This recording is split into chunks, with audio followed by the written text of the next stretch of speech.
Bonjour et bienvenue à toutes et tous dans ce troisième webinaire RGPD 360. Je suis Olivier Sébillotte, directeur du département produits et solutions au sein de la société Spigraph. Tout d'abord, quelques mots pour nous situer. Spigraph, nous faisons partie du groupe Everteam. Everteam, c'est un éditeur de logiciels spécialisé dans la gouvernance des données. Spigraph, nous avons un peu plus de 20 ans d'expérience dans la capture documentaire. 200 collaborateurs, nous sommes présents dans 16 pays d'Europe et d'Afrique au travers de nos 6000 partenaires. Et grâce à la synergie avec notre maison mère Everteam, nous sommes à présent leaders de la transformation digitale documentaire, mais aussi data. La broche documentaire, qu'est-ce qu'elle contient? Elle contient principalement des scanners, tout type de scanner, du tout petit scanner sur votre bureau jusqu'au gros scanner de production et toutes les solutions logicielles qui vont avec pour numériser et traiter les informations. L'autre branche, nouvelle branche, la branche données, contient aujourd'hui le logiciel Tagomega dont je vais vous parler. Et lui est dédié à la mise en conformité RGPD. Alors, j'ai souhaité aujourd'hui aborder ce webinaire sous un angle un petit peu différent, celui des opportunités, le RGPD en tant qu'opportunité. Pourquoi? Tout simplement parce qu'une mise en conformité, c'est quelque chose de relativement long, qui nécessite de l'énergie, et si on se focalise que sur les risques, qu'on connaît tous, on va quand même un petit peu les aborder, c'est pas suffisant pour rester motivé. Voilà. Alors que si on se focalise sur les opportunités, là, il y a beaucoup plus de matière pour rester mobilisé sur l'action de mise en conformité. Et vous verrez que c'est tout à fait, les exemples que je vais vous donner sont tout à fait concrets. Alors,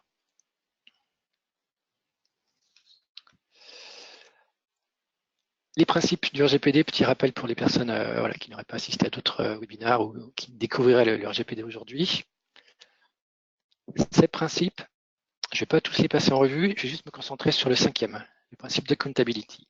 Pour moi, il est essentiel, c'est-à-dire qu'à tout moment, moi, organisation, quelle que soit ma taille, publique, privée, je dois pouvoir faire la preuve de ma mise en conformité avec le RGPD. La mise en conformité, on tend vers ça. Pour moi, c'est un idéal absolu. Hein, on tend vers la mise en conformité et tous les jours, on doit la maintenir ou améliorer sa mise en conformité. Et à tout moment, on doit pouvoir faire la preuve de cette démarche. Il n'y a pas de notion de délai de grâce ou ce genre de choses. La CNIL vous demande à tout moment de faire la preuve de votre mise en conformité. Les 6 autres principes, pour moi, ils reposent sur un principe encore plus fondamental, qui est celui que les données m'appartiennent, moi, en tant qu'individu. M'appartiennent et lorsque je les transmets à une organisation, je ne fais que lui prêter. Et cette organisation, à ce moment-là, reste responsable de mes données aussi longtemps qu'elle les détient. Et à ce moment-là, elle va devoir mettre en œuvre les 6 autres principes pour les traiter correctement. Petit rappel sur les 2 acteurs de la mise en conformité, le DPO, ou en français DPD, délégué à la protection des données, c'est le chef d'orchestre de la mise en conformité. C'est la personne qui va mener, piloter cette action. Le DPD peut être interne ou externe à l'organisation, peu importe. Il n'est pas nécessairement obligatoire, il est très fortement recommandé. Dans certains cas, il est clairement obligatoire, par exemple pour tout ce qui est des organisations publiques. C'est le DPO ou DPD. Ce n'est pas lui qui est responsable devant la loi, devant la CNIL, s'il y a un manquement de l'organisation. Le responsable, c'est ce qu'on appelle le responsable du traitement. Le responsable du traitement, concrètement, c'est l'organisation. Donc, en général, c'est plutôt une personne morale et c'est un ensemble de personnes physiques. C'est toutes les personnes qui, à un moment donné, sont impliquées dans les décisions concernant les données personnelles. Savoir est-ce que je vais chercher une donnée personnelle, quel type de données personnelles je vais chercher, qu'est-ce que j'en fais, ou combien de temps je la garde.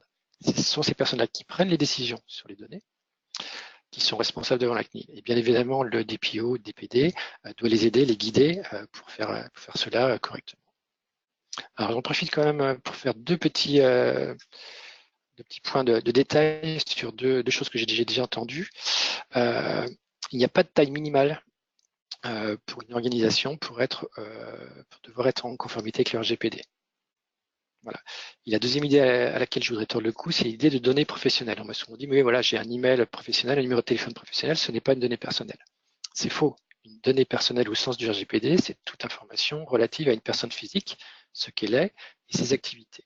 Ma carte de visite avec mon nom, mon email, mon numéro de téléphone se rapportent à moi, même si c'est ma carte professionnelle. Et si quelqu'un l'utilise pour divers dessins bon ou mauvais, cela peut m'impacter moi, personne physique, Olivier Sibillette. Donc il n'y a pas de notion de données professionnelles, à part des données métiers, bien évidemment, qui ne se rapportent pas à une personne physique, mais toute donnée rapportée à une personne est une donnée personnelle. Voilà, deux petits piqûres de rappel que je souhaitais faire. Alors les risques, on va quand même les regarder une fois, et après on va les oublier, mais en tous les cas, on va travailler sur le reste. Vous le savez, la CNIL donc, a un pouvoir de sanction. Et ce pouvoir, entre autres, elle a un pouvoir d'affliger des amendes. Ces amendes peuvent aller donc jusqu'à 4% du chiffre d'affaires mondial ou 20 millions d'euros. Mais elle a aussi tout un autre arsenal de sanctions plus ou moins progressives. Elle n'est pas obligée de commencer par ces sanctions un petit peu moins lourdes pour pouvoir obliger les organisations à se mettre en conformité. Les opportunités. Alors, pour moi, donc, il y a un risque, on vient de le voir. Voilà, il s'agit des sanctions. Je voudrais juste, pour terminer là-dessus, bien préciser que les sanctions peuvent être donc financières, directement sur l'amende, mais ce qui pour moi très souvent est encore plus impactant, c'est à partir du moment où la CNIL vous demande momentanément ou définitivement d'arrêter d'utiliser ces données. Et si votre cœur de métier tourne autour de ces données, bah, c'est votre business qui s'arrête. Et pour moi, c'est vraiment le vrai risque le plus important, il est là. Alors évidemment, ça dépendra des profils des organisations, mais pour certaines, le risque vital est ici. Cette mise en conformité, ce qui est intéressant et ces risques, c'est intéressant de regarder effectivement le coût moyen d'une mise en conformité. 8 000 € pour une PME, 65 000 € pour un grand groupe. Quand on met ça en relation avec effectivement les 20 millions d'euros, 4% du chiffre d'affaires, on s'aperçoit que ce coût est tout à fait cohérent, il ne faut pas dire raisonnable. Ça, c'est pour ce qui est en général du coût de la mise en conformité sur les coûts extérieurs. Une mise en conformité nécessite aussi bien évidemment des moyens humains internes dans l'entreprise, parce qu'il impacte en général un très grand nombre de personnes, pour ne pas dire l'essentiel des collaborateurs, donc ça prend du temps. Là, le coût que j'affiche, c'est le coût des prestataires extérieurs. Alors, ces opportunités. Toute entreprise qui fait du business, le business, pour moi, il est fondamental sur une notion primordiale qui est la confiance. À partir du moment où vous allez respecter le RGPD, pour des bonnes ou des mauvaises raisons, mais peu importe, vous allez respecter, vous avez tout intérêt à communiquer dessus. En faisant ça, naturellement, vous renforcez la confiance avec vos partenaires. Donc, vous valorisez l'image de marque de votre entreprise. Donc là, c'est le début d'un cercle vertueux. Je me mets en conformité et en plus, ça va m'aider dans mon business. Pour bien gérer les données, il va falloir les maîtriser. Et tous les jours, quand vous faites de la prospection, que vous rentrez des données dans votre CRM, que vous faites de la facturation, vous constituez des fichiers qui peuvent contenir aussi des données personnelles. Et le RGPD vous demande d'être rigoureux avec ces données. Donc bien évidemment, de ne prendre que l'essentiel, mais surtout d'en être responsable. Donc en ayant une gestion plus rigoureuse de ces données personnelles au sein de toutes vos données, y compris des données métiers, vous gagnez en productivité dans votre entreprise. Second effet vertueux de la mise en conformité. Tout à l'heure, vous l'avez peut-être vu dans les 7 principes du RGPD, il y en a un qui est assez intéressant, c'est celui de la minimisation. Pour moi, c'est un réflexe qu'il faut petit à petit acquérir. C'est-à-dire qu'à chaque fois que je vais chercher une donnée, non seulement je me pose la question, est-ce que j'ai vraiment besoin de cette donnée, mais si je vais la chercher, je ne prends que le minimum, que l'essentiel au but de mon action. Donc en minimisant les données, qu'est-ce que je vais minimiser aussi? Je vais minimiser les coûts de stockage de ces données, les coûts de traitement, les coûts de sécurisation de ces données. Et ces réflexes, j'imagine qu'on peut aussi les avoir pour d'autres données qui ne seraient pas personnelles. Donc voilà, il y a une espèce de frugalité, si j'ose dire, à la collecte des données, qui peut aussi tout à fait vertueux dans le cadre de la mise en conformité RGPD. Ces données, je l'ai dit tout à l'heure, un individu les confie à une organisation, l'organisation en est responsable et elle doit les sécuriser. Et bien tout simplement, tant qu'à sécuriser ces données personnelles, en général, on va sécuriser toutes les données qui l'entourent. Donc c'est l'ensemble des données de votre entreprise qui vous sécurisez et ça vous permet de travailler de manière beaucoup plus sereine. Et pas simplement de me dire que voilà, la sécurité, c'est un coût et qu'on ne sait jamais exactement quel est le retour sur investissement. Là, le RGPD vous y oblige, donc c'est même pas vous qui gérez le risque de perdre vos données non personnelles. En protégeant les données personnelles, vous sécurisez toutes vos données. Dernier avantage, vous allez pouvoir rassurer, alors c'est pas le dernier, pardon, c'est l'avant-dernier, rassurer vos donneurs d'ordre. Le RGPD modifie les relations entre donneurs d'ordre et sous-traitants. Et clairement, vous l'avez peut-être tous, enfin certains d'entre vous l'ont peut-être déjà constaté, vos donneurs d'ordre vous demandent si vous êtes en conformité ou pas. Parce que le donneur d'ordre a des responsabilités, mais vous allez les partager avec lui. Et le texte, le RGPD, demande de contractualiser tout ça, de mettre tout ça par écrit, de vraiment analyser pour savoir qui fait quoi, où sont les responsabilités, comment on travaille en bonne intelligence les uns avec les autres. Et clairement, les gens qui ne sont pas en conformité, ils vont perdre leur marché et ils ne pourront pas aussi conquérir de nouveau. Par exemple, il y a déjà certains appels d'offres qui exigent dans le profil recherché la mise en conformité RGPD. Donc ça, pour moi, voilà, les sous-traitants, le RGPD, c'est quelque chose de fondamental pour la survie de leur business. Et donc la dernière opportunité, créer de nouveaux services. Alors là, c'est un petit peu plus nouveau, un petit peu moins évident. Le RGPD induit de nouveaux principes et entre autres celui de portabilité. C'est-à-dire que moi, je suis aujourd'hui, par exemple, chez un opérateur téléphonique, je veux passer chez un autre. Le RGPD impose, alors pour le moment, c'est encore, on est au début, hein, il peut encore être relativement magnanime, que moi, client, je puisse transférer mes données de manière la plus simple, la plus transparente possible, parce que ça va me faciliter la vie. Et puis, ça, c'est aussi dans l'idée que je maîtrise, moi, citoyen, aussi mieux mes données. Ça peut transformer en une opportunité business, parce que clairement, l'opérateur, tout comme aujourd'hui, on le fait très facilement sur un numéro de téléphone, mais si ça peut être l'ensemble de mes données qui peut être transféré, voilà, l'opérateur qui va attirer de nouveaux clients, si lui, il sait gérer ça correctement, il a un avantage concurrentiel évident sur les autres. Ce n'est que le premier exemple. D'autres services peuvent se faire jour de par l'exigence qui va monter auprès des citoyens en termes de respect de leur vie privée et de leurs données personnelles. Donc, il y a tout un business, des besoins qui vont se faire jour et qu'on va pouvoir petit à petit combler via de nouveaux produits. Donc là, c'est le RGPD en tant que nouveau levier de croissance, tout simplement.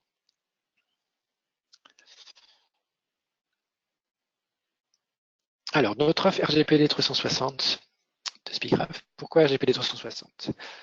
Tout simplement parce que la mise en conformité, ça nécessite plusieurs expertises techniques, juridiques, organisationnelles. Et nous, ce que l'on souhaite, c'est apporter bien évidemment toutes les solutions nécessaires à un organisme qui voudrait se mettre en conformité. Donc, la première étape pour la mise en conformité, ça va être la difficulté d'identifier les données personnelles au sein de toutes vos données. Alors, ce que je vais faire, excusez-moi, je vais aller sur notre site internet pour montrer un outil, profiter pour montrer notre site et l'autre outil. Voilà un concept que vous connaissez peut-être, c'est celui de Databerg. Imaginons que j'ai une structure avec 10 Tera de données. Découvrir les résultats, voilà. Sur mes 10 Tera, il y a 1,5 Tera qui sont ce qu'on appelle les données connues. C'est-à-dire, je sais quelles sont ces données, je sais où elles sont. Je peux y accéder. Ça, c'est uniquement la partie, 15% qui est hors de l'eau. Pour tout le reste, toutes ces autres données, 85%, elles sont sous l'eau. C'est-à-dire que je n'ai pas de maîtrise, peu ou pas de maîtrise sur ces données. Pour un tiers, c'est pas dramatique, c'est ce qu'on appelle le ROT, ce sont des données redondantes, obsolètes ou temporaires. Ces données-là, si aujourd'hui je sais les identifier, j'appuie sur Delete, je les supprime, et là, je gagne de la place sur mes espaces de stockage, et je commence aussi à pouvoir faire remonter plus facilement les données importantes. La troisième et plus importante partie, pour 52%, ce sont ce qu'on appelle le dark data. Là, ce sont des données tout simplement sur lesquelles je n'ai aucune info. Donc, je ne sais même pas si elles sont redondantes, obsolètes, temporaires, je n'ai rien. Et ces données-là, ce sont elles qui écrasent l'ensemble des données. Là-dedans, il y a du risque, il y a peut-être aussi du potentiel, mais globalement, j'ai aucune maîtrise dessus. Et ça, c'est vraiment une des plus grosses difficultés dans la mise en conformité. C'est retrouver, assez tenté qu'on l'ait eu un jour, mais en tous les cas, voilà, retrouver la maîtrise sur ces données. Je reviens à la présentation. Donc, c'est là où Speakcraft apporte une solution avec notre outil Tagomega, dont je ferai la démonstration tout à l'heure. Notre offre RGPD 360, c'est Tagomega, mais c'est aussi bien évidemment la partie accompagnement juridique. Donc pour cela, nous avons fait le pari de travailler avec des avocats qui sont aussi de vrais DPO depuis relativement longtemps, avant des DPO, pardon. C'était des gens qui étaient présents correspondants CNIL. Et on fait le pari donc de travailler avec eux pour vous proposer l'accompagnement juridique avec l'outil Tagoméga. L'avantage d'avoir un avocat et surtout un DPO externe, vous le voyez, il est assez évident. C'est très compliqué en interne de recruter la personne qui ait les compétences juridiques, techniques, organisationnelles, et qui puisse garantir, quand la CNIL va le demander, que cette personne soit suffisamment indépendante. C'est compliqué quand on va choisir un cadre. Voilà, l'indépendance est beaucoup plus facile et beaucoup plus difficile à trouver. Et puis quelqu'un qui ait les moyens de faire son travail, c'est-à-dire quelqu'un qui est pas simplement juste un titre de DPO ou de DPD, mais qui est vraiment du temps. Et peut-être une équipe, si l'organisation est un peu grande, pour s'occuper correctement de la mise en conformité. Et nous, ce qu'on propose, ce qu'on conseille, c'est plutôt le DPO externe, parce que lui présente bien d'autres avantages. Ces avocats DPO externes que nous recrutons, donc là, nous sommes encore à la recherche de partenaires, donc n'hésitez pas à nous contacter. Voilà à peu près le profil que nous recherchons. Donc des gens qui ont une expérience plus importante que le simple fait d'avoir fait une formation de DPO à 35 heures. On veut des gens qui ont vraiment une expérience du terrain. Et leur offre, ces avocats avec lesquels nous travaillons, on l'a souhaité aussi, on leur a proposé de la formaliser, parce qu'un avocat, pour beaucoup de gens, c'est un petit peu compliqué à envisager. On sait où ça commence, c'est pas spécialement où ça finit en termes de prestations. Là, de par leur expérience, ils ont pu formaliser un forfait, vous voyez ici, avec un certain nombre de prestations, il y a un prix qui est complètement contenu. Bien évidemment, ils peuvent proposer des choses beaucoup plus sur mesure, à façon. Tout ça n'est pas obligatoire, mais en tous les cas, on a souhaité avoir une offre complète sur étagère, si j'ose dire, pour les gens qui n'ont pas encore cerné complètement leurs besoins. Et bien évidemment, il est possible de ne faire acquisition que de Tagoméga, si vous avez déjà plein de DPO interne et qui n'a pas besoin d'accompagnement. S'il y a besoin d'un accompagnement, et bien dans ce cas-là, nous proposons Tagoméga et nos partenaires DPO externes peuvent l'accompagner vers l'autonomie. Ou si vous n'avez pas de DPO interne, nous proposons donc ces avocats DPO externes. Voilà un petit peu l'idée. Alors, Tagoméga.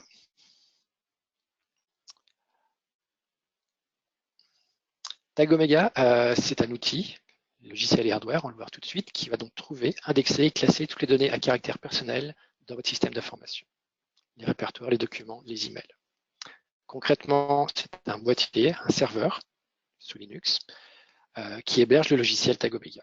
Vous le branchez sur votre système d'information, vous lui déclarez les zones que vous souhaitez scanner, ça peut être tout ou partie, vous avez complètement la maîtrise là sur les zones que vous souhaitez scanner, vous n'êtes pas obligé de scanner, vous le verrez tout à l'heure, de scanner tout de suite l'entièreté de votre système. Et donc, il va parcourir les données via deux connecteurs. SMB, donc c'est le protocole qui est implémenté par défaut dans Windows, mais qu'on va trouver aussi dans macOS ou sous Linux. Donc, c'est un protocole tout à fait classique de partage de fichiers qui est déjà présent. Donc, il n'y a aucune installation nécessaire sur vos serveurs, sur vos machines. Et pour les emails, aujourd'hui, nous supportons le standard Exchange, qui couvre, on va dire, quand même à peu près 80% des usages email en entreprise. C'est les deux connecteurs disponibles dès aujourd'hui sur Tagoméga. L'avantage de notre système, c'est qu'en fait, Tagoméga, une fois qu'on lui a dit où aller opérer ses opérations de scan, il va y aller avec des droits uniquement en lecture. C'est-à-dire qu'à aucun moment vous risquez d'altérer, de modifier, de supprimer vos données. Lui n'est là que pour lire les données. Il les lit et si le document sur lequel Tagoméga passe contient du texte, il va recopier ce texte dans son disque dur interne. Ça reste dans le serveur. Et c'est à partir du texte recopié sur son disque dur que là, il va pouvoir lancer la seconde et la troisième phase d'analyse. Donc, il n'y a aucune installation comme je l'ai dit tout à l'heure, dans votre système d'information nécessaire. Il n'y a pas d'agent, voilà, pour être très concret. Il n'y a aucun risque et on ne va pas créer de doublons sur votre système d'information parce que les seuls doublons, et entre guillemets, doublons, c'est pas le document, c'est le texte brut que nous recopions, il est hébergé sur notre petit serveur. Donc, le ROT que j'ai évoqué tout à l'heure, nous n'y contribuons pas. L'intérêt d'avoir toutes les données à disposition, ce texte brut sur notre serveur, de préanalyser, c'est qu'après, vous verrez, les recherches se font pratiquement de manière instantanée. L'indexation peut prendre un certain temps, bien évidemment, selon le volume de données à scanner, mais les requêtes que vous lancez, quelle que soit leur complexité, sont instantanées. Voilà. Alors, je vais maintenant vous présenter Tag Omega. Voilà l'interface de Tag Omega. Tag Omega, vous vous connectez donc à ce serveur via n'importe quel poste informatique du réseau de l'entreprise, que vous sécurisez, que vous maîtrisez comme n'importe quel autre poste, via un navigateur Internet, mais on est bien d'accord qu'on n'utilise que la technologie Internet, enfin HTML plus précisément. Il y a un serveur HTML dans le boîtier Tag Omega. Aucune donnée n'est envoyée à l'extérieur de l'entreprise, traitée dans le cloud ou je ne sais quoi. Tout est traité sur place dans le boîtier Tag Omega. Sur la gauche, là, vous avez la facette qu'on appelle les sources. Donc là, en fait, ce sont les différents endroits que nous avons décidé de scanner. On en met autant qu'on veut, on peut les retirer, on peut surtout les agréger au fil de l'eau, au fur et à mesure qu'on va, au début, par exemple, de la mise en conformité, réaliser l'audit. Voilà, tout se passe ici. Et quand je lance une requête, bien évidemment, je peux la lancer sur une toute ou partie de ces sources. La première information qui va remonter quand l'indexation va se faire, ça va être tout bêtement le ratio entre les documents qui contiennent une donnée personnelle et ceux qui n'en contiennent pas. Et qu'est-ce qu'une donnée personnelle au sens de Tag Omega? Vous voyez à droite, dans ce tableau, répartition des données personnelles. Un numéro de sécurité sociale français, américain, un IBAN, une carte de crédit, un numéro de téléphone, une personne physique, une adresse email, une organisation, un lieu ou une URL. Voilà aujourd'hui les 10 catégories de données personnelles que Tag Omega sait détecter automatiquement dans vos données personnelles. Cette liste, bien évidemment, nous allons l'agrandir au fur et à mesure de la vie de Tag Omega. Alors, ce que je vous propose à présent, c'est de regarder le fonctionnement de Tag Omega au travers de 3 cas d'usage typiques d'une mise en conformité. Le premier, je l'ai évoqué à l'instant, c'est l'audit. La première chose à faire, bien évidemment, c'est de regarder un petit peu comment, pas même un petit peu, plus qu'un peu, très scrupuleusement, où sont les données personnelles dans l'organisation, par où elles rentrent, par où elles sortent, qui s'en occupe, qu'est-ce qu'on en fait. Cette tâche, elle est jusqu'ici, sans Tag Omega, vous vous basez sur quoi? Vous vous basez sur du déclaratif, c'est-à-dire ce que les gens ce que les gens veulent bien vous dire lorsque vous allez les rencontrer dans chaque service. Et là, bien évidemment, ils peuvent omettre certaines choses, en toute honnêteté. Et sans Tag Omega, vous avez beaucoup plus de mal à réaliser cet audit de manière à la fois précise et puis aussi plus rapide. Parce que même si vous décidez vous-même d'aller sur les postes informatiques et de regarder où sont les données, à la main, ça va être très très long, très fastidieux. Donc on va regarder comment ça se passe au niveau de Tag Omega. Par exemple, je souhaite regarder les données personnelles présentes dans les fichiers de type email. Donc je vais simplement changer de tableau de bord. Ici, je vais dans Général, type de fichier email. Voilà. Donc là, je n'ai plus que 3 fichiers de type email dans mon jeu de données sur les 2981. D'accord? Je rebascule dans le tableau de bord conformité. Vous voyez au passage que j'ai créé un filtre type email, simplement en cliquant tout à l'heure sur cette information. Et qu'est-ce que j'ai donc dans ces 3 documents? Je vois par exemple que j'ai un numéro de sécurité sociale. Donc un document contient un numéro de sécurité sociale au format américain. Donc je vais cliquer sur ce critère. Je viens donc de créer un second filtre, répartition de données personnelles SSN. Et maintenant, je vais aller voir le résultat de cette recherche. Voilà mon email.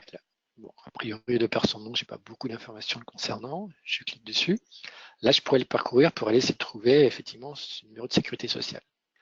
Comme Tag Omega est intelligent et qu'il a lui-même détecté ce numéro de sécurité sociale et d'autres types de données, je vais changer d'onglet. Je vais sur l'onglet Entité et là, je vois la liste de toutes les données personnelles que Tag Omega a détectées.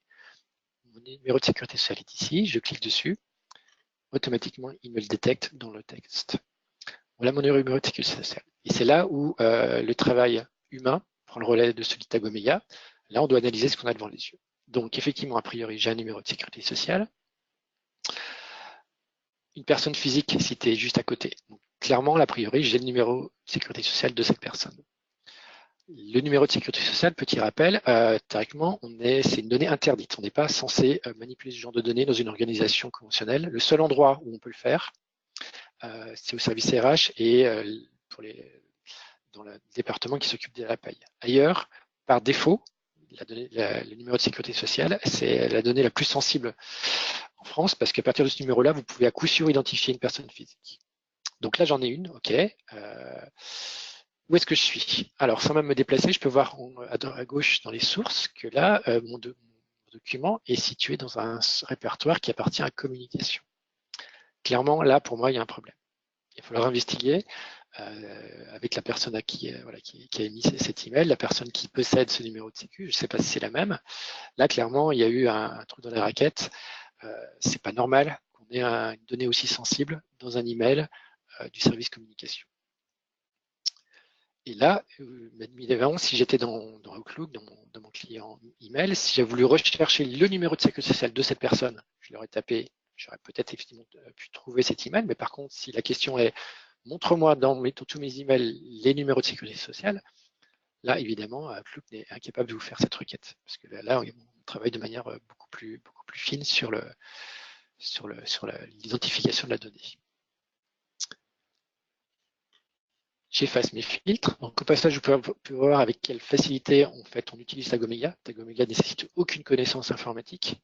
C'est ça qui est intéressant, c'est que tout le monde peut s'en emparer. Et le travail de mise en conformité, c'est un travail d'équipe.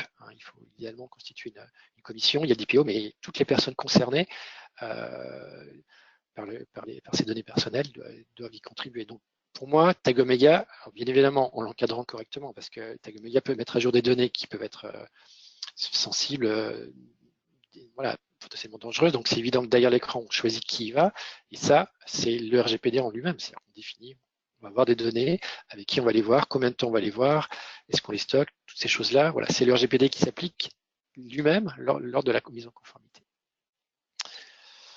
Donc ça, c'était comment Tagomega peut vous aider dans la phase d'audit. L'exercice des droits. Alors, l'exercice des droits, là, il y en a deux, mais il y en a un petit peu plus que ça. Le RGPD nous donne ou confirme beaucoup de droits. Mais celui qu'on connaît tous, bah, c'est-à-dire, voilà, moi, Olivier Sibillot, je souhaite savoir mon opérateur téléphonique que j'évoquais tout à l'heure. Voilà, qu'avez-vous sur moi aujourd'hui? Parce que je trouve que voilà, vous me démarchez un petit peu trop souvent. Vous avez mon numéro personnel, comment se fait-il? Enfin, personnel, oui, parce que je suis client chez eux, mais peut-être un autre numéro. Donc, l'assisté droit, voilà, c'est quelque chose d'assez connu quand on évoque le RGPD. Comment est-ce que Tagomega va pouvoir vous aider dans l'exercice des droits? Alors, je reprends encore mon exemple type de mon organisation. Des données personnelles, j'en ai très certainement pour mes clients dans mon CRM, dans mon ERP, dans ma GED. Là, je vais pouvoir lancer une requête sur le nom de la personne qui veut exercer ses droits, qui me demande quelles informations je dispose sur elle. D'accord. Ça, on est dans ce qu'on appelle les données structurées. Un ERP, un CRM, une GED, c'est fait pour bien ranger correctement, c'est une théorie, on est d'accord, vos données pour pouvoir les retrouver quand vous le souhaitez. Mais cette personne, j'ai très certainement échangé avec elle sous forme d'email. Je vais peut-être faire aussi des devis, des documents bureautiques conventionnels. Et ça, il y a peu de chances pour que je puisse l'identifier facilement dans toutes ces données structurées. Alors, on va regarder comment Tagomega peut vous aider.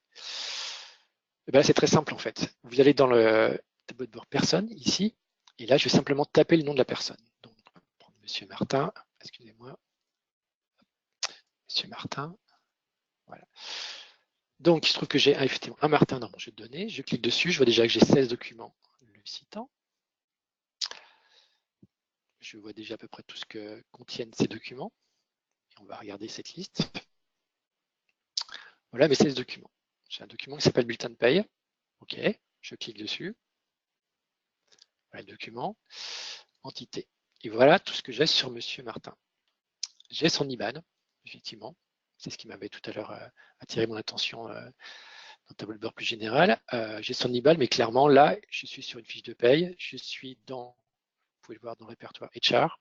Pour moi, à la différence de ce qu'on a vu tout à l'heure, on est sur une donnée, effectivement. Alors, un IBAN, ce n'est pas une donnée sensible au sens du RGPD. C'est effectivement une donnée importante, mais n'est pas classifiée comme sensible. Mais toujours est-il que voilà, je l'ai ici, mais je suis, pour moi, a priori, dans un cadre tout à fait conforme au RGPD. Si j'avais découvert cette IBAN ailleurs, peut-être que cette personne, M. Martin, a passé commande sur un site d'objets, de choses personnelles, dans le cadre de son travail, j'aurais pu les détecter et puis après l'en avertir. J'efface mon filtre. Alors, troisième Et dernier cas d'usage, Tag Omega peut vous aider en cas de violation de données. Donc, pour rappel, une violation de données, on sait tous que voilà, on pense d'abord à la divulgation parce qu'il y a toujours c'est des choses qui sont assez retentissantes dans les médias. Quand un grand opérateur se fait pirater et que des mots de passe ou je ne sais quoi sont répartis dans la nature, mais une violation de données, pardon, c'est peut-être aussi simplement une altération, une perte, une destruction. Clairement, un de vos collaborateurs perd une clé USB, se fait voler son ordinateur dans le train. Là, on est dans le cadre d'une violation de données. Parce qu'à partir du moment où sur ces supports-là, il y a des données personnelles, il va falloir s'en occuper très sérieusement. L'altération, j'en parle parce que, je vous l'ai dit tout à l'heure, les données, moi, en tant que personne physique, je les confie à l'organisation. L'organisation se doit de vérifier que ces informations sont justes et de les mettre à jour. Dans un cadre marchand, on vous dit oui, ça peut être utile, mais imaginez que ce soit votre cardiologue ou que ce soit votre notaire qui n'ait pas fait ces actions de vérification, ça peut réellement vous porter préjudice. Ou votre banquier, hein, peut-être aussi. Donc voilà tout ce qui peut être une violation de données. Et à partir du moment où il y a violation de données, le RGPD est assez clair. La première chose que vous devez faire, c'est un audit technique, comprendre ce qui s'est passé, quand, quoi, qu'est-ce. Puis après, il va falloir prendre des mesures, les premières mesures d'urgence. Il va falloir faire une analyse juridique, c'est-à-dire voir, OK, des données ont fuité, ont été altérées, je ne sais quoi. Quel impact cela peut avoir sur des personnes physiques concernées? Si l'impact est considéré comme élevé, je vais devoir, donc non seulement, dans tous les cas, je vais devoir donc, prévenir la CNIL. La première chose que je dois faire, une fois que tout ça est à peu près cadré, donc c'est reporter l'incident dans mon registre des violations de données, prévenir la CNIL, et en dernier ressort, si effectivement il peut y avoir un risque important pour les personnes physiques, prévenir ces personnes que potentiellement leurs données ont fuité, ont été détruites ou je ne sais quoi. Alors, comment Tag Omega peut vous aider à ça? On va prendre un petit scénario assez simple. Imaginez que quelqu'un puisse introduire dans les locaux. Tout ce que vous savez, c'est qu'effectivement, il y a eu une effraction, mais vous n'avez pas de traces a priori informatiques, pas de log qui vous permettent de savoir si la personne qui est rentrée dans ce local a pu accéder aux machines et modifier potentiellement les données. Donc, comment Tag Omega, lui, peut vous aider à cela? Là-haut, jusqu'ici, vous avez vu, bon, j'ai créé des requêtes simplement en cliquant sur des différents critères. Je peux aussi utiliser un champ de recherche. Là, je vais pouvoir rentrer des critères. Là, Tag Omega dispose d'un moteur de recherche full text intelligent avec une syntaxe qui s'appelle la syntaxe Lucene, qui est documentée directement dans son interface. Mais sans devoir forcément maîtriser cette syntaxe, vous pouvez créer une requête complexe très facilement via le petit triangle vert qui est ici. Alors là, donc ce que je vais faire, je vais créer une requête très simple. Je vais dire, voilà, à tel moment, sur un créneau horaire et journalier, je veux savoir quels sont les documents qui ont été modifiés. La langue, peu importe la langue. La taille, peu importe la taille. Donc tout de suite, voilà, j'agrandis ce curseur. Vous voyez qu'en faisant ça, je commence par créer le début de ma requête, file size 02 de giga. Le nom, le type, tout ça n'importe pas. Et par contre, ce qui est important, c'est ça. Ça va être ma date de modification. Pour mon exemple, je vais aller au 23 mai 2019. Voilà. Par contre, je ne vais pas lancer tout de suite ma recherche. Pourquoi? Parce que là, il va lancer une recherche sur des fichiers de taille donc comprise entre 0 et 2 gigas et modifier entre le 23 mai minuit et le 23 mai minuit. Évidemment, il faut que j'élargisse cette fenêtre. Donc, je vais juste corriger ce petit chiffre, mettre 10 à la place de 0 heure et lancer ma recherche. Tag Omega vient d'identifier un document qui a été modifié sur cette plage horaire. Typiquement, entre 0h et 10h, ce jour-là, je sais que personne n'aurait dû pénétrer dans ces locaux. Donc, ce document, on va pouvoir l'étudier. Déjà, je peux m'apercevoir qu'en termes de données personnelles, qu'est-ce qu'on a pu repérer? Des noms d'organisation, des lieux et un email, mais qui a l'air quand même relativement générique. Voilà mon document. Alors, c'est un document de type Excel, c'est un tableur. D'accord. Un plan financier et en plus un template, donc un modèle de plan financier. Là, pour moi, il y a un vrai risque, mais il ne se situe pas au niveau du RGPD, il se situe au niveau du business. Clairement, là, j'ai un Excel. Donc, vous savez tous que dans un Excel, on peut intégrer des macros. Certains virus se répandent via les macros. Donc, premier point de vigilance. Second point de vigilance, je suis sur un document financier qui est potentiellement très sensible pour le business. Et en plus, c'est un modèle, c'est un document qui est appelé à être diffusé, recopié X fois au sein de mon entreprise pour son bon fonctionnement. Donc pour moi, là, mon analyse, c'est que d'un point de vue RGPD, il n'y a pas de risque particulier, il n'y a pas de personne citée ou de choses comme ça dans cet email. Par contre, d'un point de vue business, il y a un vrai risque. Et là, si j'étais le DSI de cette entreprise, la première chose que je ferais, ce serait d'ouvrir la sauvegarde de ce document antérieur à l'infraction, si j'ai un système de sauvegarde, bien évidemment, et de le comparer vraiment de manière très pointilleuse aux documents existants aujourd'hui. Voilà pour ce dernier cas d'usage. Il y en a d'autres, bien évidemment, mais je voulais quand même vous faire part de ces trois cas les plus simples d'utilisation de Tag Omega lors de la mise en conformité RGPD. Alors, pour terminer, je voudrais vous faire part d'une information assez récente. Nous, Spigraph, nous avons décidé de mettre à disposition Tag Omega dans votre organisation de manière gratuite pendant une semaine. Cette offre est valable jusqu'au 30 novembre. Et qu'est-ce qu'elle contient? Nous venons chez vous, nous installons la machine, nous vous prodiguons la formation minimale pour pouvoir l'utiliser, mais vous l'avez vu, hein, c'est très simple. Et pendant une semaine, vous l'utilisez sans aucune limitation sur votre système d'information pour voir ce que Tag Omega va vous faire remonter comme données personnelles et voir comment Tag Omega peut vous aider dans cette mise en conformité.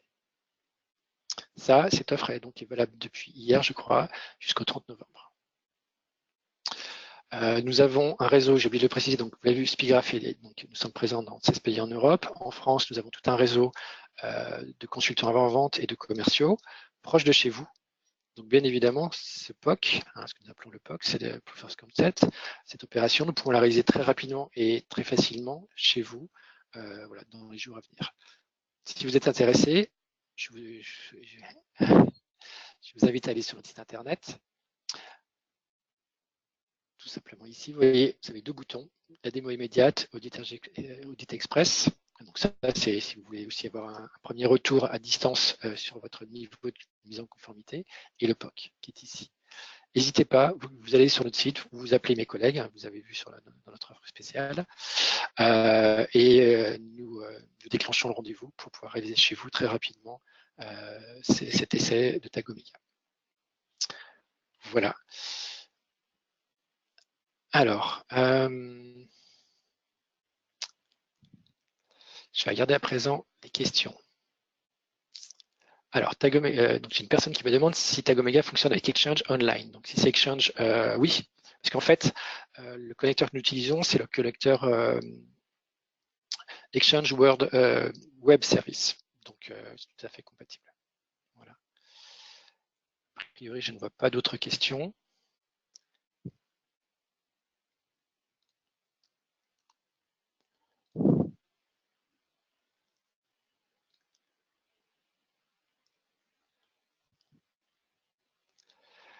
Écoutez, s'il n'y a pas d'autres questions, je vous propose de clore ce séminaire. Ah, voici une autre question. Ah, ça y est, voilà, les questions arrivent. Alors, j'essaie de les traiter une par une. Est-ce que nous avons un connecteur Gmail? Aujourd'hui, non, nous n'avons que le connecteur Exchange. Par contre, ce qui serait tout à fait possible, envisageable, c'est de faire un export des emails pour après les traiter comme fichiers de type email. Quelle est la tarification de la solution? Très bonne question. Donc, Tag Omega est proposé sous forme de location. Vous vous engagez donc à louer Tag Omega pour une durée minimale d'1 an. En fait, ça se fait par année. Donc, vous souhaitez avoir disposé Tag Omega sur 1 an, 2 ans, 3 ans, 4 ans, 5 ans. Le tarif est dégressif et le tarif pour la première année, pour une année, est de 8 900 € hors taxe prix public.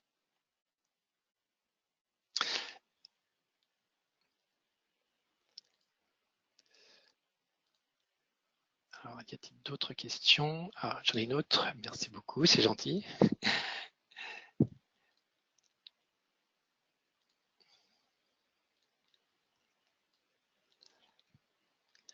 J'attends encore un petit peu, peut-être s'il y a d'autres questions qui se font jour.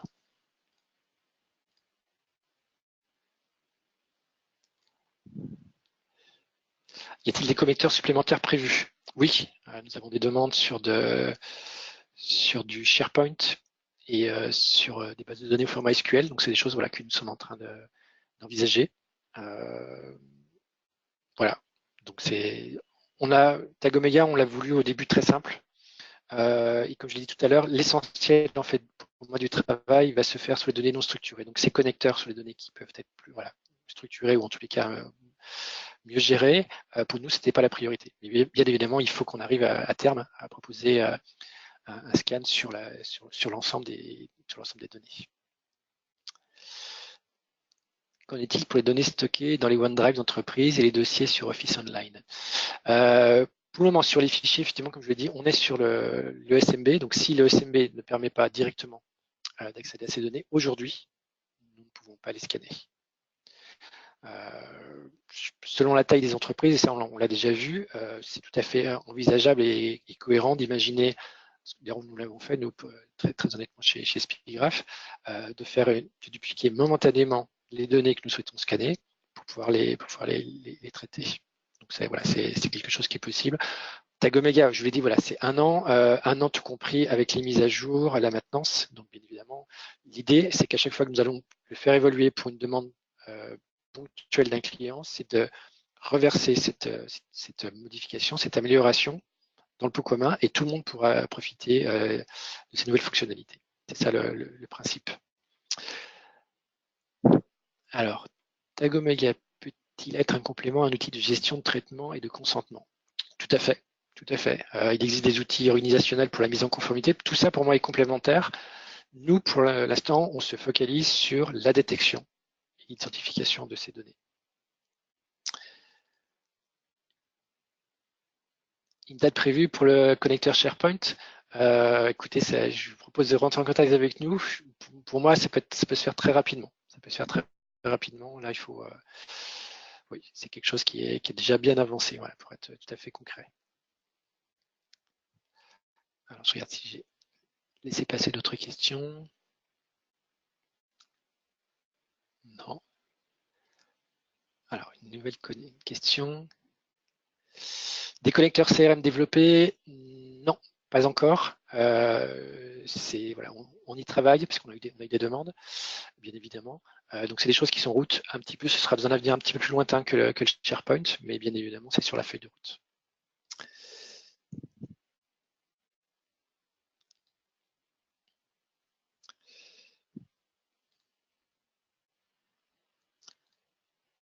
Une dernière question, peut-être?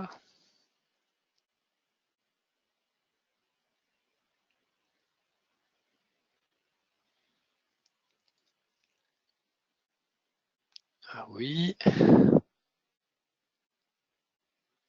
Une synthèse, donc, auriez-vous une synthèse technique que nous pourrions faire passer à nos collègues IT? Bien évidemment, on a une brochure Tag Omega. Nous avons, je pense peut-être le plus simple, vous l'avez vu, ce webinaire est enregistré, vous pourrez le consulter. Il y en a d'autres. Moi, je suis à votre disposition et on a toute une équipe à votre disposition pour faire des démonstrations personnalisées en ligne. Voilà. Donc et puis pour moi, le point d'entrée interne et externe, c'est notre site web, rgpd360.fr. N'hésitez pas, allez-y dès maintenant. Vous aurez les infos, les contacts. C'est là vraiment où nous concentrons tout. Je m'adresse aussi à nos partenaires. Donc, nous avons des distributeurs, nous avons ces avocats DPO externes. Voilà, nous souhaitons vraiment agrandir, faire fructifier ce réseau pour pouvoir offrir une offre vraiment complète et de proximité. Parce que le RGPD, pour moi, c'est une affaire de confiance. La confiance, ça nécessite de la proximité géographique, très prosaïque. Donc voilà, si vous souhaitez travailler avec nous, venez. Nous serons très heureux de pouvoir nous accueillir dans la famille RGPD 360. Merci pour votre présentation. Merci à vous aussi. Merci. Ok. Écoutez, je vous propose de clôturer ce webinaire et puis nous en organiserons un nouveau très bientôt avec de nouveaux sujets et peut-être de nouveaux intervenants aussi. Voilà.